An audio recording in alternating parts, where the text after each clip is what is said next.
The first tower had already been hit, and we watched the second tower being hit live. And I remember at the time going, that is crazy. These are some horrible people on the other side of the planet doing really horrible things. And it didn't occur to me at the time. No way it occurred to me that had anything to do with me and mine. That's Abdul Abdullah. He's an Aussie artist who's fascinated by the concept of being an outsider, something he personally identifies with. When you're in that space, when you're spiraling like that, and you just think that there's something wrong with you and you're different to everyone else, and you're at the point where you're thinking about ending it, there's not clarity in those situations.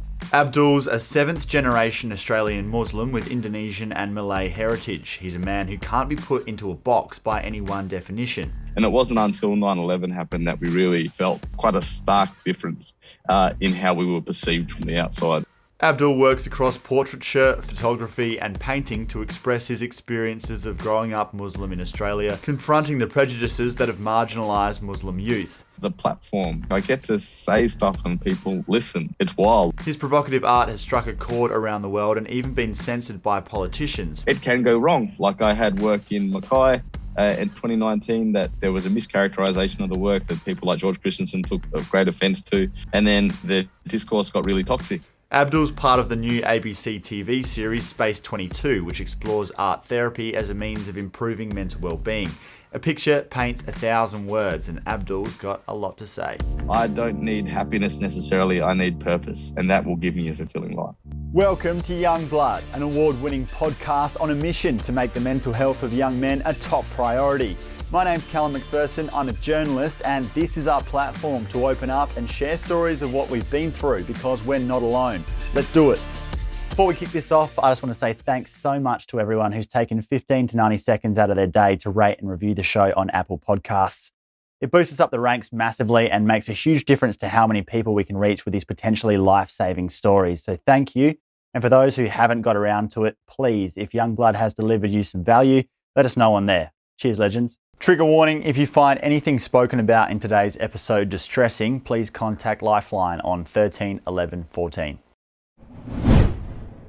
Abdul, what was it like growing up in Australia as a Muslim pre-9/11?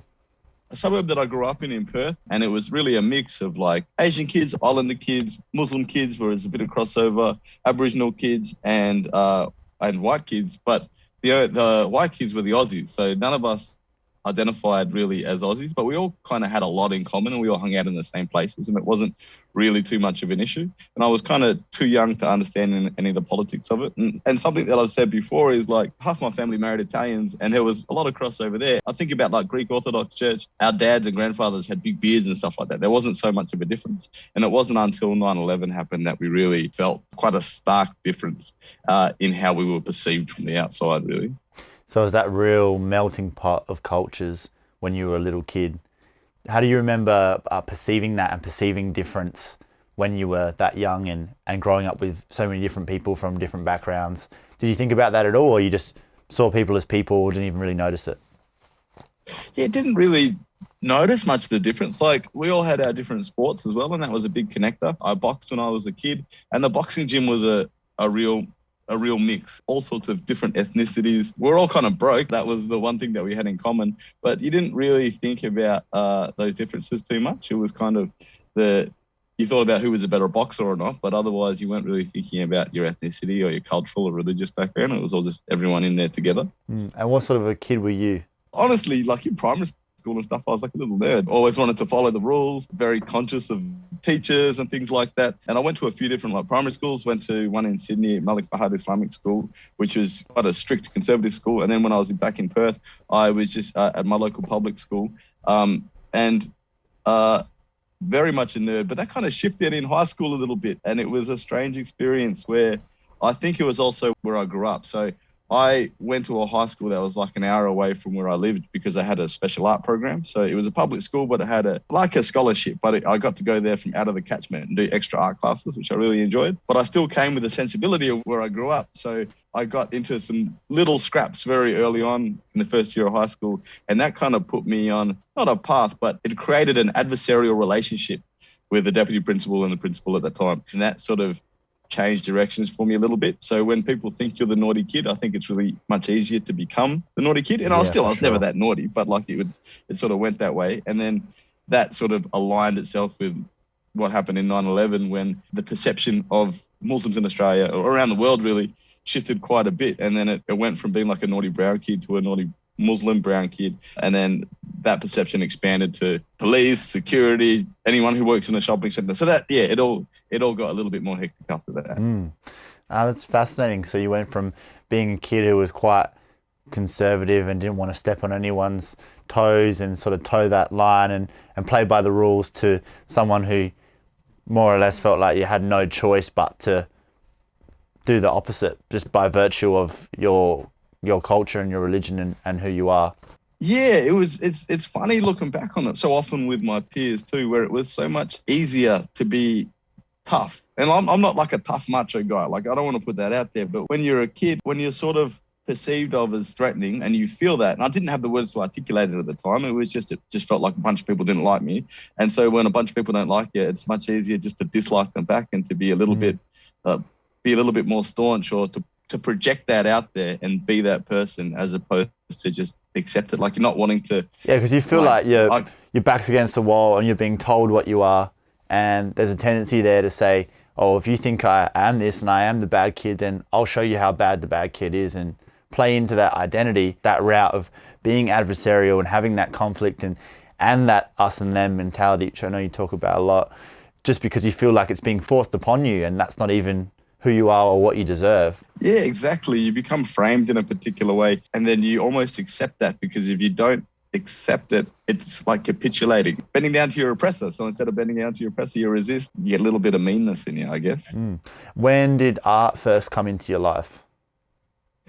So all through high school, I did extra art classes, but I never thought that I was going to be an artist. And both my older brothers, they studied art at university. So they were there when I was in high school and in primary school. So it was something that was always around. My mother now teaches pottery and teaches painting. She didn't at the time, but like, it was always an interest of hers. So I was always involved in it. But it wasn't until after almost finishing a journalism degree, did like 2.5 years of journalism degree, and then picking up an elective in art. That was only when I kind of really fell in love with it and decided to pursue that professionally. So when I jumped over from journalism to art, I really put my head down and concentrated on turning it into a vocation.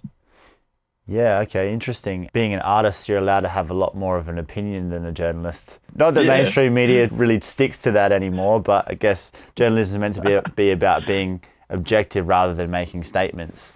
But it seems like you had stories to express, though. Like, you knew you wanted to tell stories and be curious about society, but there's like different ways of doing that. Yeah, I've said that for me, art fulfilled a similar function to journalism, except it wasn't burdened by objectivity. So I could be as subjective, reactive, emotional as I liked. And I got to also be curious, because I'm a bit of a sticky beak by nature. But with art, I got to be curious about whatever it is that I wanted, whether it was political or whether it was just like a leaf on the street. If I found it interesting, I could explore that. Yeah, you've got that free reign. It's interesting, because I haven't thought about that parallel before, but I can see the similarity there. What's the most beautiful thing to you about being Muslim?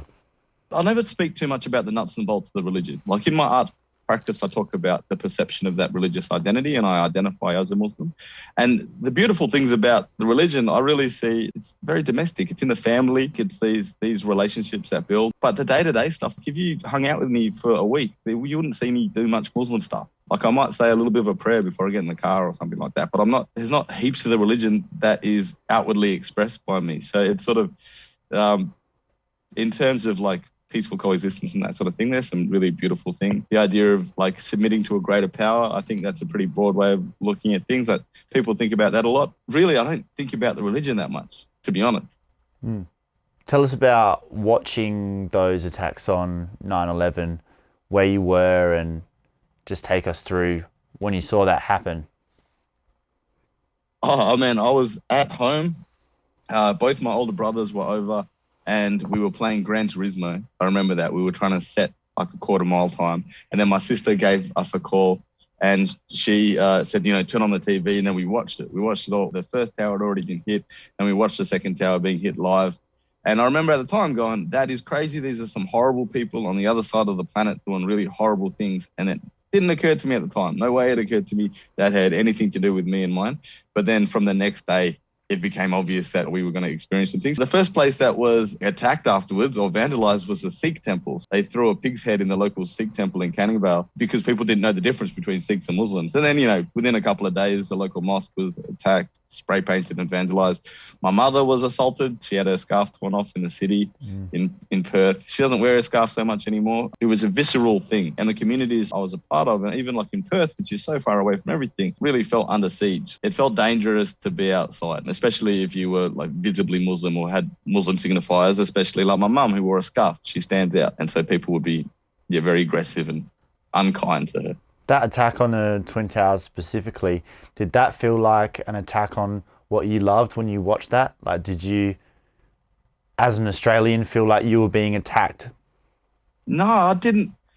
Like, you got to keep in mind, I was like 14 or something. I wasn't really thinking about the politics. I wasn't across Desert Storm. I wasn't across the Soviet invasion of Afghanistan. I didn't really know what was happening in Saudi Arabia. And it just seemed like another crazy thing that was on the news. I didn't feel attacked. It really felt like something out of a movie. It just seemed like something that was happening somewhere else.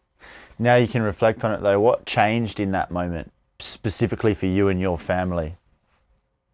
We'd always experienced a little bit of racism, less to do with the color of my skin when I was younger and more to do with the socio-economic area that I was from. So we were just like broke kids feeling uncomfortable in nice places. Like that's a pretty universal and common thing. But the experience of being unwelcome, that became palpable kind of everywhere. My father's got an interesting experience because he's a white Australian. He's sixth generation Australian. I'm a seventh generation Australian. He converted to Islam in the early 70s, 71 or 72. But, he's white with Australian accent, so he doesn't experience the race stuff. But like after 9/11, he's experiencing all the resentments, having a public face and being out in the public. And, he got visited by, I don't know who they were. There was like Australian Federal Police. I don't know if it was ASIO or like the state body, but about his trips to Afghanistan that he took. And he went to Afghanistan when he was a hippie in the 60s. That was the experience. You feel like you're always watched and you're never welcome. So that was strange. And I could see it, like keep referring like to my peers. Like I'm part of a generation of kids in Perth. And I can't speak broadly on this, but like there's because of who my dad was, like he's a white convert and he's an early convert. He had a lot of friends that were converts. So I knew a bunch of kids who were my age who had a white father and a Southeast Asian or South Asian mother. So we had family that was Muslim and family that was non-Muslim. And it was really easy to see the difference in how we were treated by the outside, but having a broad cultural experience and also having feet in different camps, so to speak, and an understanding, perhaps the better understanding of the different camps because of our familial ties, it was really hard to experience that difference. And I could see it with my friends too, where they would go in a few different ways, all different marginalised directions. But I can see it here in Sydney now too, where they either went, and this is all anecdotal, where they would either like retreat into sort of a pious religious conservatism, or they would align with another marginalised group.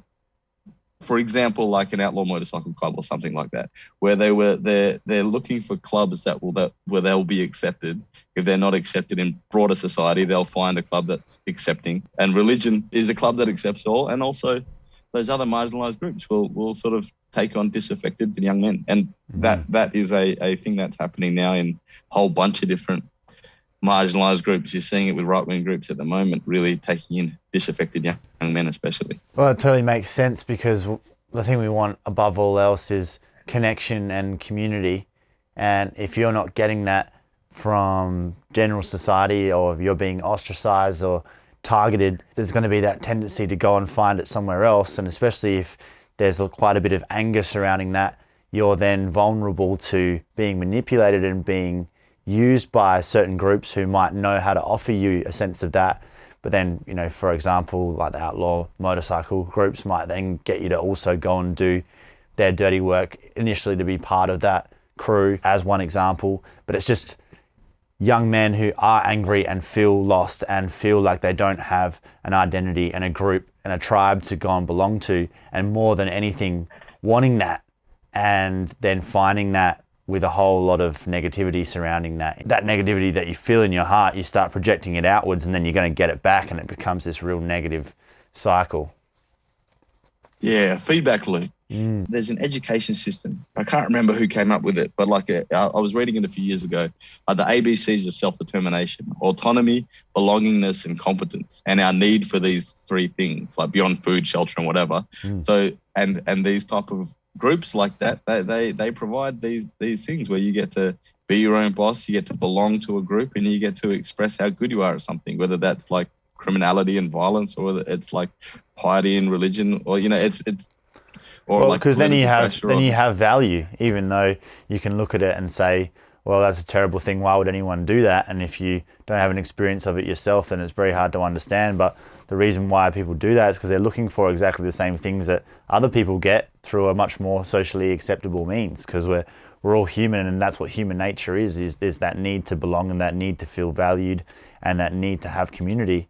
And we'll do it any way we can, because the alternative, that isolation and feeling like we don't have any of that, is almost worse than death. Yeah, totally. And you can see people getting lonely, and I talk about an accumulative sense of isolation that builds into resentments and builds into really nasty situations. And it's something which is, it's not justifying any of these nasty behavior, but you need to be able to explain where it comes from and contextualize if you're going to combat that, or if you're going to make sure these situations don't become really bad. Most people, I think, at their core are good, and they can be severely damaged in lots of ways and pulled every which way and manipulated and convinced to act out in ways that can be perceived as evil, but it's not because they're a horrible person and they wanted to do harm and do damage. It's because they're reacting to the way they've been treated and trying to find answers when none are presented.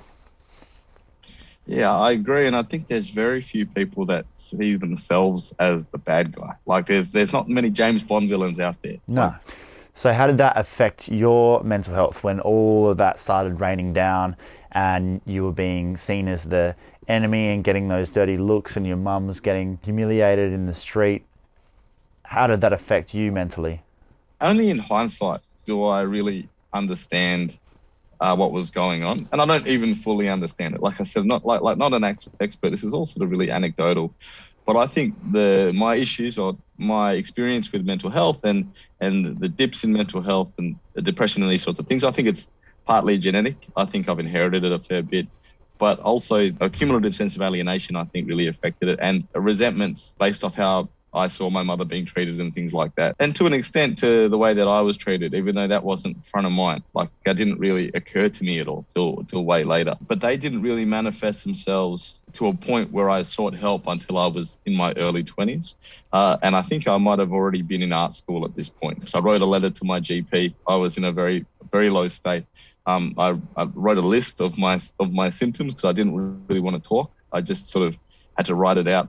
Then he sent me to a counselor or a therapist, and my first experience with mental health treatment went really poorly. Actually, it's kind of funny in hindsight. I went there and I had a meeting with someone and we had a chat. So I went for ages and we were talking, and I reckon that I'm a pretty chatty person. And I love ghost stories as well. And that somehow in the therapy session we started talking about ghosts, and then I started to tell my own ghost stories, and the therapist or counselor got really excited about it, and they were writing something in their pad, and then they wrote something like and underlined it, and then they went to get their prescription pad, and they put the pad down their like notepad down on the table between us, went to go get their prescription pad, and of course I'm nosy, I'll grab their notepad and have a look what it says, and they just written magical thoughts in capital letters and like underlined it, and then put me on some pretty heavy medication, and like I was getting my head scared, and then and that really didn't work for me. So that made you lose faith in it? Yeah. And the medication, I mean, I didn't get the medication enough time. It just made me sick. And then and also the shame associated with it. Like at the time, my job, which I was doing, was I worked at a boxing gym, and I didn't fight anymore, but I worked as a trainer at a boxing gym, and it's a pretty masculine, kind of a macho environment. And like I said, I'm not that much of a person, but there's a shame associated of feeling broken, because like no one else was talking about their heads. No one, like, this wasn't a comfortable conversation to have, and I didn't really feel comfortable speaking about it with anyone. Like even my GP, I had to write it down because I didn't want to say it because there was so much shame attached to it. What about in your family? What do you feel that there was shame attached to it from a familial perspective? I think honestly, at the time, yes, but I think that my perception of that was misplaced. I think that if I had spoken to my family, especially particular members of my family that are really very empathic and very understanding, I think that would have been okay. But at the time, when you're in that space, when you're spiraling like that, and you just think that there's something wrong with you and you're different to everyone else, and you're at the point where you're thinking about ending it, there's not clarity in those situations. So I felt very isolated at the time, and I tried to bury those feelings, just sort of crush them into a ball and continue training and getting my head punched in as a sparring partner. And then until I eventually got some proper help a few years later, where I started to see a counsellor regularly, and that really helped. I've tried different medications over the years, but the talk therapy has been, for me anyway, has been the most consistently helpful thing.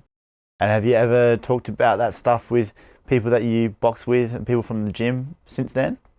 Yeah, a little bit. Like we touch on things. We're all a fair bit older now. Like it's all a different crew that's fighting and training there now. I would have thought you could bet that there would have been quite a few of the other boys there who were going through their own stuff that they also didn't want to bring up. Maybe that's partly why they're there boxing in the first place. 100%. We almost joked about it because like all the fighters there, we'd all been fighting since we were kids. And I wasn't fighting at that time anyway, but we all started very young.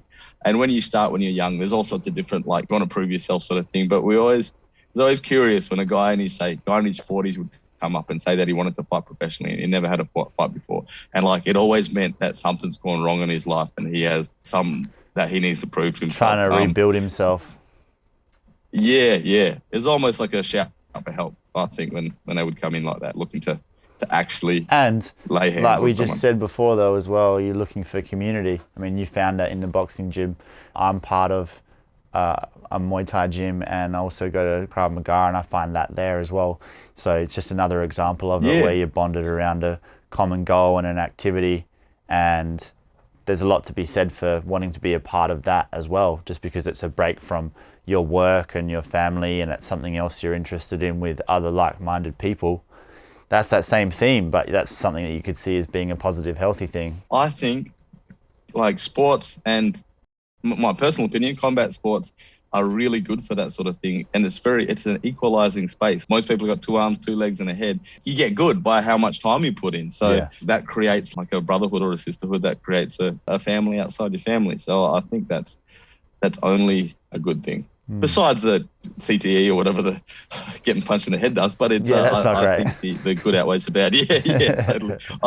I've only recently got my nose fixed because my septum was just like the letter Z. Oh, ouch. Now I can breathe through it. Oh, well, your nose is looking good, brother. Thank you very much. So your experience of those mental health struggles, was that diagnosed as being depression? In those early ones, they didn't really give me a proper diagnosis, but they're like, one thing which has been consistent is the depression. That is something which, again, in hindsight, I experienced since I was very little. To open up completely about it, like I don't really speak about it much at all, but like I remember self-harming when I was like 8 years old and stuff like that, and not really knowing what I was doing until like much later, thinking about it, contextualizing it a little bit. Because when you're little, you have no idea. Like you're just doing it. Like you've got no words. Even when I was in my early 20s, I didn't have the words to articulate it. It wasn't until I sort of really looked into it, expanded my vocabulary, and got to understand the context of things. And context is so important, I think. And we were talking before about the Muslim experience in Australia. So often they're thought about the Muslims and the communities I'm part of think about as one monolithic hegemonic group that all have the same beliefs and the same sort of religion and the same politics, but they're as diverse as any other group and they're as complex as any other group. And I think people do Muslims and anyone a disservice when they start to see them as one-dimensional. But that happens across the board, where we project a one-dimensionality to a group, or we project criminality or an inhumanness to a group to justify. Well, because we want a simple answer, and we want to put people in a box. We want to put people in a box and then put that away, because then we don't feel like it has to scare us, and we feel like we can control it and we can simplify it. And of course, the reality is that it's so much more complex than that, but it's not as good of a headline or as quick and easy of a fix as it is to just say, paint everyone with this brush. If you're one of them, then that means that you're all the same, and there you go. That's a lot easier to do, and that sort of rhetoric people will align behind and become emotional and make decisions about, rather than a much more rounded, shades of grey, realistic type of take on the fact that it's actually incredibly broad and complex. That's not as sexy a headline. I remember really thinking about it with my actual visual arts practice, where it started to look more at mental health things.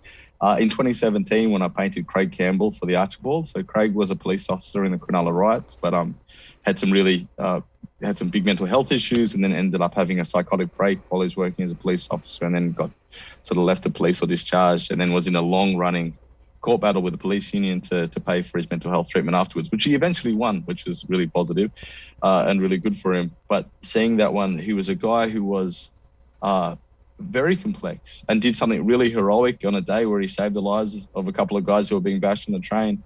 But also he was like walking around with a gun on his hip on the edge of having a psychotic break for a long time. So there's complexity to everyone, and that's what drew me to him. He's such an interesting, and I really like him. He's such a great guy, but he's complex, and everybody is. And so much complexity to art and your work as well. How has that been able to help you heal, and not only heal, but helped make you along the way, doing the art and expressing yourself through that? Well, it's those ABCs of self-determination, I think, coming right back to the fore, where you've got that, I'm lucky to have a job or do a job where I have complete autonomy. I get to do what I want when I want, which is a rare privilege. I've got the belongingness. I feel like I'm part of different communities, like artistic communities from all different walks of life. We all kind of come together. It's a strange experience being an artist where you feel like you have access to everyone, but you're kind of a little bit uncomfortable everywhere. So that suits me and how my sensibilities. And then the competence. I get to, like when I was in school, I was always like the best drawer in the class. I'm not quite the best drawer in my family, but like I get to be competent at something, and I get to make something and people go, oh, that's nice, you did something good. So I get that positive feedback. You've got that channel to say something as well. Oh, 100%. The platform. I get to say stuff and people listen. It's wild. I get invited on podcasts like this, or like do the TV show, do Studio 22. Yeah, the platform is something which I never expected, and it's a responsibility as well, and it's an obligation. You got to do good things with it. You can't just be too selfish with these sorts of things. But you can feel something, have something happen in your life, or touch you, or have a thought, or speak to someone and think, I need to put this into a photograph or a portrait or a painting, and you can actually just go and do that in a brilliant way, and in a way where it will have an audience and people will see that and then have their own reaction to that. That's a pretty beautiful and powerful thing to have in your life. Like you got somewhere to go and put that as soon as you think that or feel that. Yeah, I'm so appreciative of that, having the space and the platform to do these sorts of things. And I really love the discussion about it too.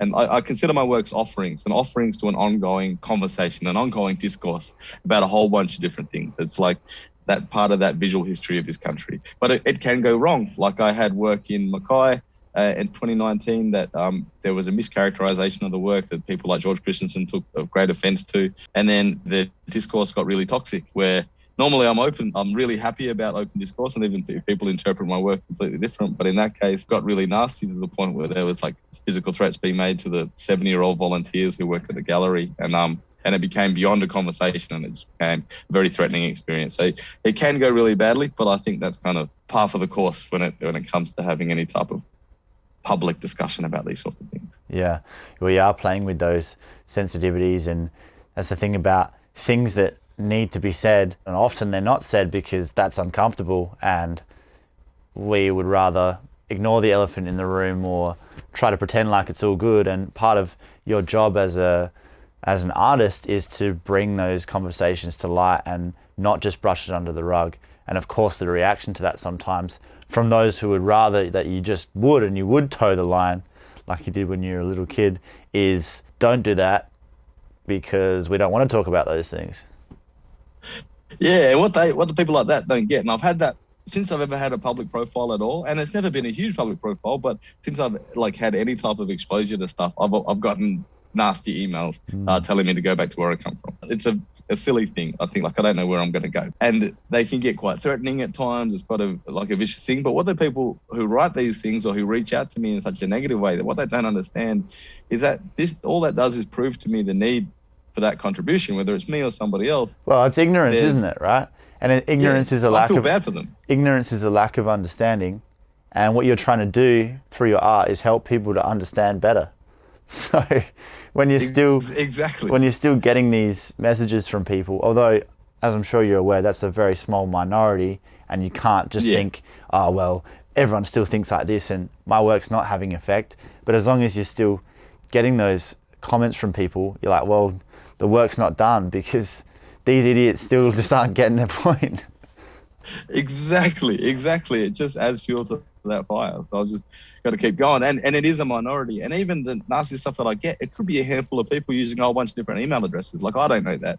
But it also gets outweighed a lot by the positive response. Like, I get so many more positive messages than I do negative ones.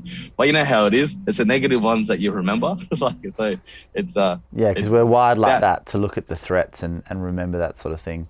But I suppose as you get more experience, the more that can be water off a duck's back, hopefully. But no one likes people saying and that's what it is. Nasty stuff like that, or attacking you by virtue of who you are. And also I think it's pretty ironic to say, go back to where you came from. It's like, this is where I came from, man. Like, been here for 7 generations. Been here for 200 years. Yeah, that's right. You know, you are Australian, and Australia and what Australia should be is the epitome of multicultural and that melting pot and so many different backgrounds and ethnicities. That is Australia, that is us, that is what we are, you know, and to suggest anything different is just, I think, missing the point of Australia and what we want Australia to be. Oh, definitely. And it's not aligning with the particular views of a minority that is threatened by where Australia is going or where it is. And they're not really going outside and they're not having empathy or understanding or putting themselves in somebody else's shoe. And they're certainly not acknowledging the complexity of other people. They're just sort of flattening them as the other. Yeah. So what points have you made with your art over the years that stand out, or what has been said by the work that you've done that you felt needed to be said? So there's a couple of through lines in my practice, and one of them actually came from, I painted, the first time I got hate mail or like just nasty stuff was when I painted Walid Ali for the Archibald in 2011 when I was 25, and I, again, had no public profile. So was very surprised by the fact that people like went out of their way to find my contact details and send me nasty stuff. And up until that point, all I was doing was painting pretty pictures of my friends. I wasn't really confident in making work about the politics of things. And when I got those emails, I got really, really upset. But it was Walid who said to me that regardless of the realities of your actions and beliefs, you're going to be perceived of a particular way because of your name and how you look. And so there's no point in getting angry about it. If you want to contribute positively to the conversation, do it with your strengths, which is your creative practice. And that gave me the confidence to pursue that with my art. And the through line from that point was looking at the difference between and understanding the difference between how we're perceived from the outside and the realities of our actions and our beliefs. So, and how there's a tension between those two things. And I've experienced that firsthand where there's a perception of me as some type, from a minority of people, mind you, there's a perception of me as some type of existential threat, like a perception of me and people like me. But that doesn't align with the reality of my life and what I do and what I believe. And so I've expanded on that. And I think that's a pretty relatable thing across the board. The idea of being misunderstood, that is a big thing that has gone like throughout my practice. Like, essentially, don't judge a book by its cover. People feeling misunderstood, that's one of our great sort of defining struggles as human beings, is how we're perceived versus how we feel we actually are. And what's actually the truth is the truth what everyone else thinks, or is the truth what you think? And who's got it right, who's got it wrong? Yeah, totally. Like people have asked me who my work is for, and I say my work is for misfits. Like, I kind of actually, everyone feels themselves a little bit like a misfit. If you don't, good on you. But like, I mean, yeah, we all feel a little bit out of place. And you talk about being an outsider amongst outsiders, and that being a bit of a defining feature of your work and who you are as a person as well. Do you think an outsider is always an outsider? Oh, no, like, I don't think an outsider is always an outsider. You saw me partying at the Archibald the other night. I don't look like an outsider. I look like I'm in with the crowd. And so that, like, I don't feel like an outsider in those senses. But like, But at the same time, all artists, not all, I guess, speaking broadly here, but most of the artists that I speak to feel like an outsider in some particular way, or they've got a unique view on the world. And it's interesting. I can speak on behalf of myself here and a few of my friends, like our eccentricities, which would restrict us in other vocations, are kind of celebrated in the arts. Well, that makes sense, because it would be hard to say something different with your art if you didn't see things a bit differently and see your place in the world a bit differently. You know, that's where that comes from. Exactly. So that there is that element of outsider, but you're still inside different communities.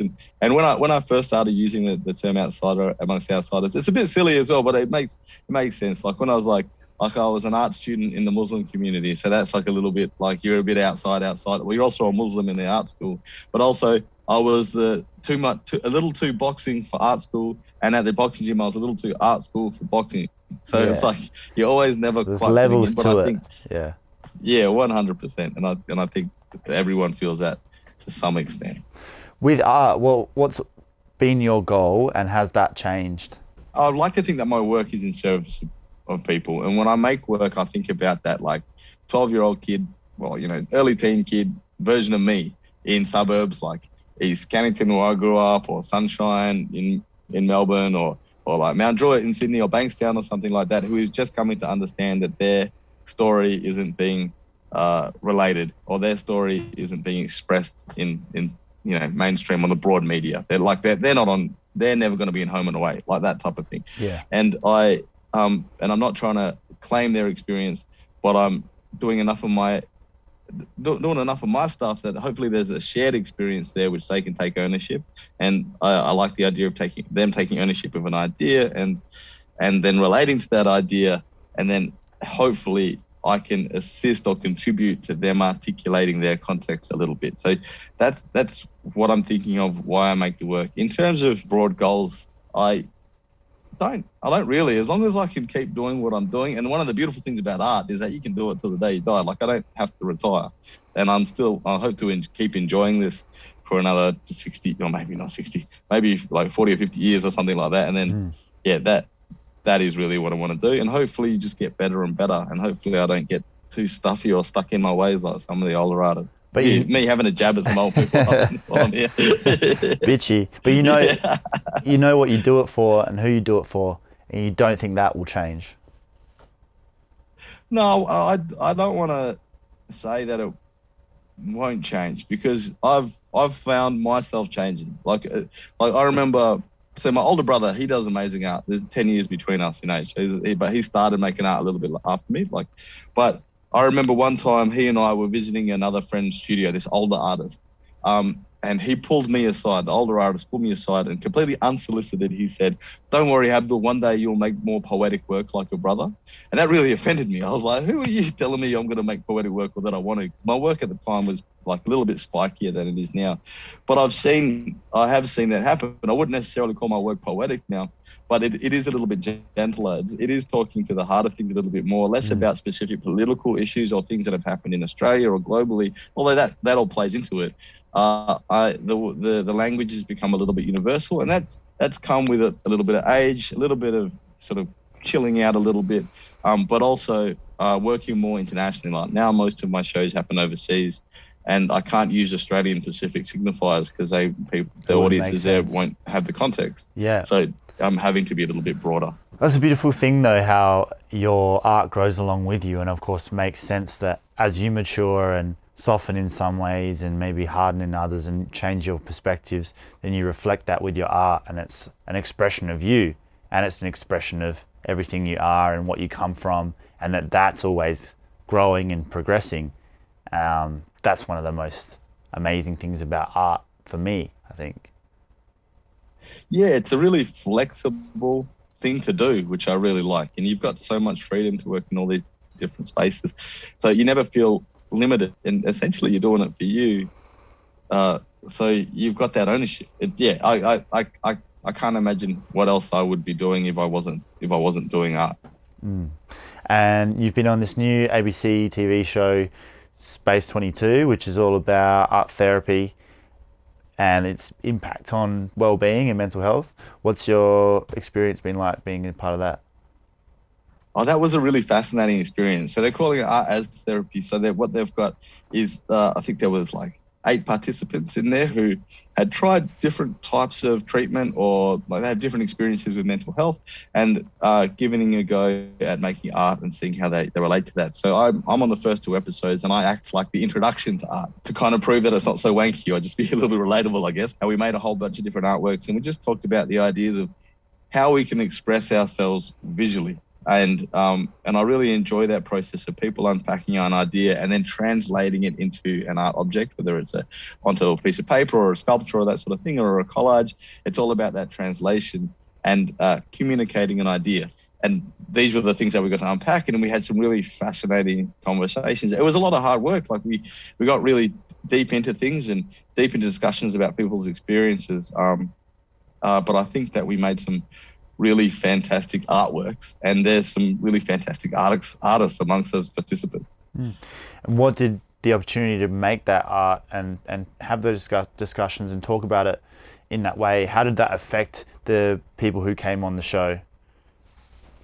I really think it was a positive thing. Like everyone there was a lot of people at the beginning who were just a little bit resistant or a little bit uncertain that art, like just thought it was wanky, or they just thought it was all nonsense and it wasn't going to be any good.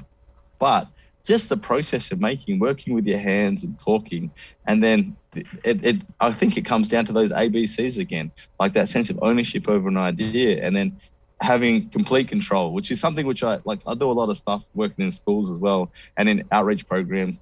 And one of the things in particular outreach programs with the art class is that if you're in a juvenile justice centre, or if you're in a situation where you don't have control of your day-to-day life, making an artwork, that's an area where you've got complete control, you've got complete autonomy. And I think in that process, you can really sort of center yourself a little bit, and I think that can be really, really important. And then, of course, the belongingness and competence, that comes in it, like that sort of group activity, the idea, the communal aspect of making art, and then the competence of getting better at something. And I think those 3 things really applied in this situation with this group of people, who, even the people that were resistant, they enjoyed the process and saw the value in it. Yeah, beautifully said. And then getting into that flow state as well, which obviously you found flow through your art, and that's one of the most pleasurable states that we can achieve as human beings, where you're pushed to your limit in terms of being challenged, but not so much that you can't do it, and you believe in what you're doing, and then that's when you lose track of time and you're in flow. And the more you can make your life about that and have that experience, the more fulfilled and satisfied you are in your day-to-day. And a lot of people don't even experience that much in their life, or if they do, they can actually pinpoint the time where it happened. And you've created a life for yourself where that's your thing. That's a pretty beautiful thing, and to introduce other people to a way of finding that is pretty special. And obviously boxing's another example. Yeah, totally. The flow state is only something which I learned of the term a few years ago, but it applied to so much of what I've done and what I do. And I find it so interesting when I'm painting or I'm making work, and I'm always listening to podcasts or music or something like that.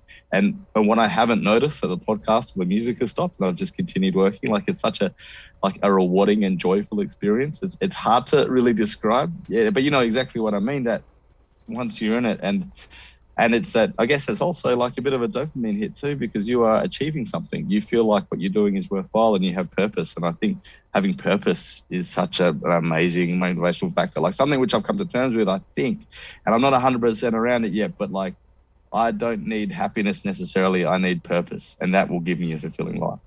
I could not agree more with that.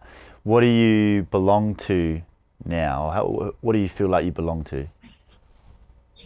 I belong definitely to a community of artists, and all the artists that I know are like a ragtag, mixed up, diverse group of people from all sort of walks of life. I've got my family. There's no one that I'm closer to than my family. And even in my professional sphere, I'm happen to show with a gallery like Abdul's gallery that is like a family. Like the owner of the gallery is I feel like we're brothers, or he's like my uncle or something like that. It's just, I've happened to land on my feet, found myself in these sort of communities where I feel very accepted. And that has been very good for my heart and my experience. Although I still see a therapist, and I think that's very important.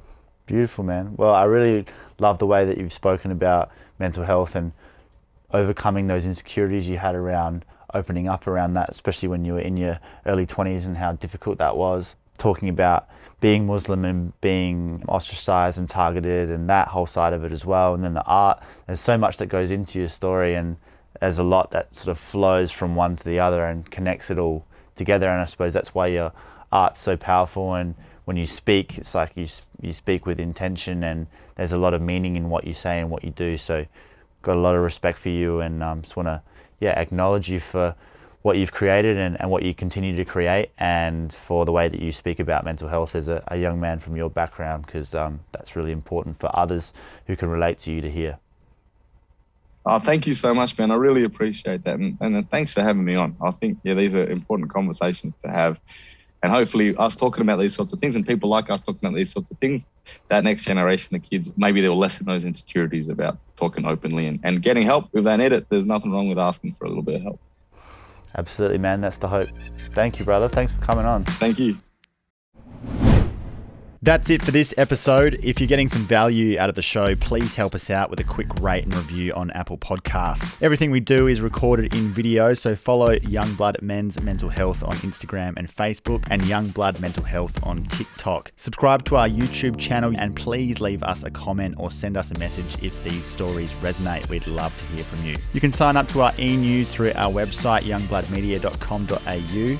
And most importantly, please share the podcast with anyone in your life who might need it. We're all about reaching as many people as we can. This is Youngblood. Thanks for being part of the mission. Catch you next time.